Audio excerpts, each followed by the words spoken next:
The third and final session of the 2021 IIF Annual Convening on Impact Investing was the Fireside Chat, an in-depth conversation moderated by Wiebe Boa, CEO of All On, an energy solutions provider, on the how development finance institutions are embracing impact investing. So since 2015, approximately $5 billion has been invested in the impact investing space in Nigeria. Of that $5 billion, 80% was deployed through development finance institutions.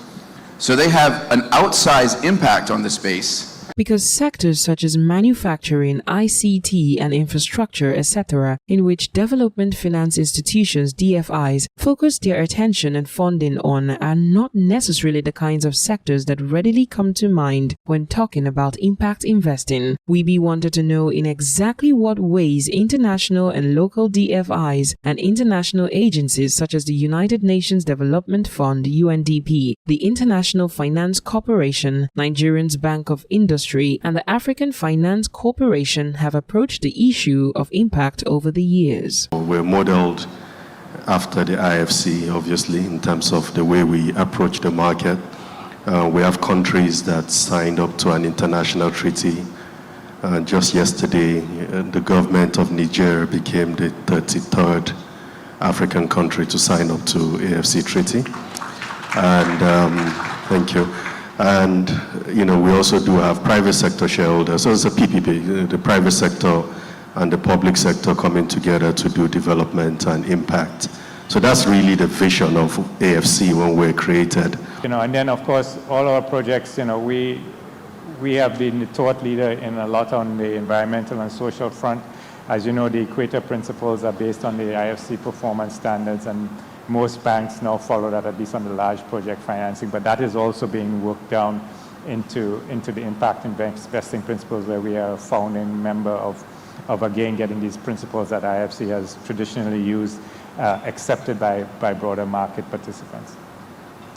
We also have some initiatives. Some are at the state level, some are at the federal level. One is a recent launch of the Youth Fellowship Program, where UNDP manages the process. It is purely linking up with the private sector to develop the skills of the young graduates through internships. Focusing next on the Nigerian funding space, Mr. Wiebe expressed interest in the BOI's recent pivot towards a more commercial approach towards funding and what benefits, if any, the bank and its catchment community has derived from this pivot so far. The moderator also worried about the possible duplication of functions between BOI and its sister agencies in the country and wondered if collaboration of any sort existed among these agencies. In terms of the pivot, it wasn't actually a pivot. What has happened that is not sort of known or publicly known is that the banking industry actually does get its funding mostly from syndicated, from commercial sources. So we are in the global markets, we have a lot of syndicated facilities, and so we do borrow money to earn them for our business. What is the specific focus areas of the AFC, the IFC, and the UNDP as far as impact and social good are concerned? And more importantly, how can players in the impact investing space, especially in emerging economies such as Nigeria, get more involved in the work of these DFIs? So we look at projects based on the cash flows, the strength of the project, and if the project can stand on its own, then we're very happy to put capital behind that project. IFC, by definition, as a development finance institution, only does impact investing.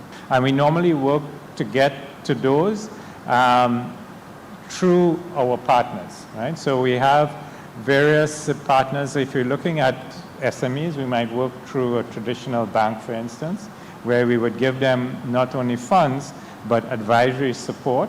We have just started during the pandemic an integrated national financing framework based on the Addis Ababa Action Agenda. We have just completed the development finance assessment for Nigeria, and we are now in the process of doing integrated financing strategy.